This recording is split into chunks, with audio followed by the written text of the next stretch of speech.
Capitol Hill with a major gun reform breakthrough. Not a major bill, but the fact that it happened at all in response to recent mass shootings in the United States is surprising, including the one in Uvalde, Texas. A group of senators have reached a deal on a package of measures that both sides say will save some lives.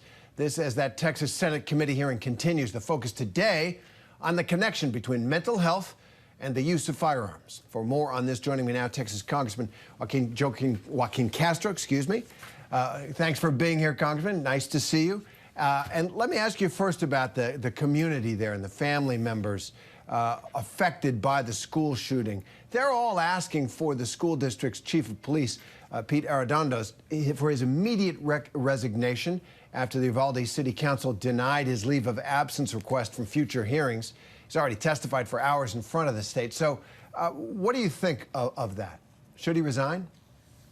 Yeah, I think it's a fair request. The law enforcement response was one of the worst that we've seen in American history. And for the school district not to have already placed him on administrative leave is baffling. And so I do think it's a fair request by the families. The families are also being stonewalled not only by the city government that refuses to release any records, but by the state of Texas and the governor who have not encouraged the city folks to release records and information to the families. Well, can I follow up on that, Congressman? You took some of your frustrations to Twitter, writing that Texas Governor Greg Abbott is part of the cover-up in Uvalde.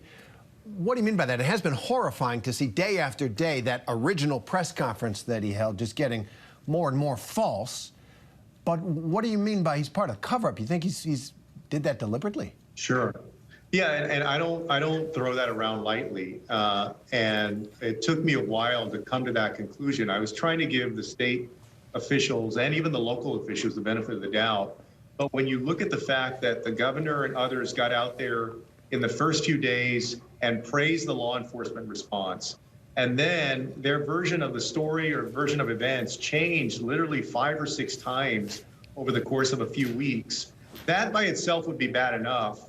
But the reason that I say now that it's a cover-up is because they're refusing to release almost any information to the families or to the public and the press about what happened, even though it looks pretty clear that the Department of Public Safety is selectively leaking information to different media outlets. And so, I think the media should be able to see that. But why can't the families and the Uvalde community see the same information that selective reporters are able to see? And so at this point, it was so egregious, nobody has paid any consequences, nobody's been fired, nobody's been placed on leave, and no records have been given. So yes, I would put that in the category of cover-up at this point.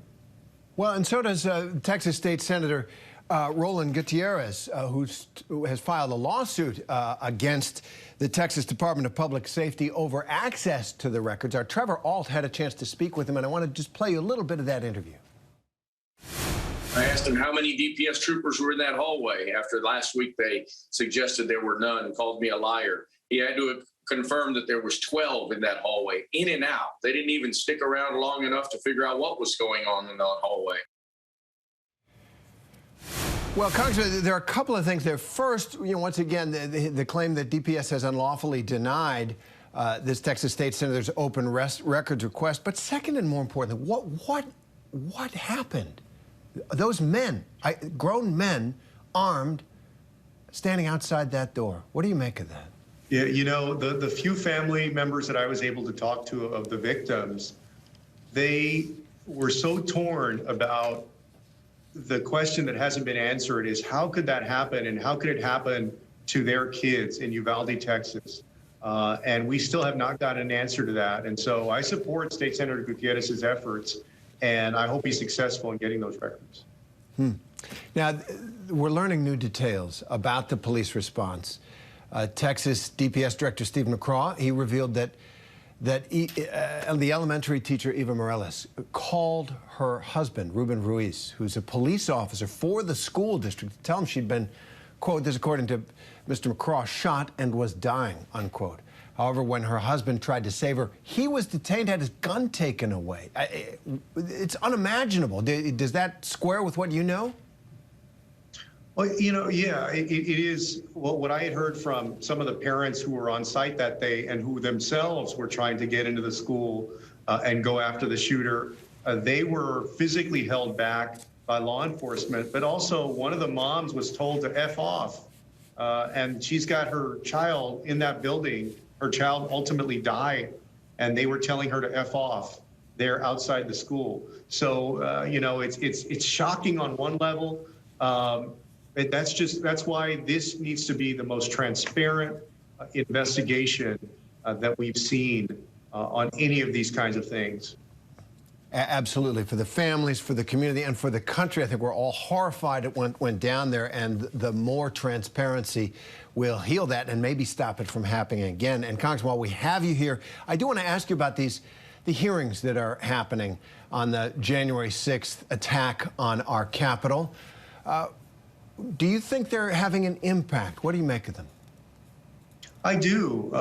You have a lot of people watching them, a lot of people paying close attention. I think that they're cutting through a lot of the partisan gridlock in American politics, and even Republicans, even people that have been staunchly loyal to Donald Trump are realizing what a cancer he's been and what a threat he is to our democracy. And that's a positive thing because President Trump has taken the Republican Party down a very dangerous path.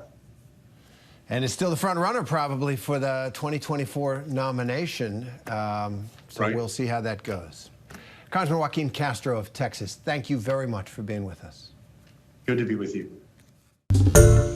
Hi, everyone. George Stephanopoulos here. Thanks for checking out the ABC News YouTube channel. If you'd like to get more videos, show highlights, and watch live event coverage, click on the right over here to subscribe to our channel. And don't forget to download the ABC News app for breaking news alerts. Thanks for watching.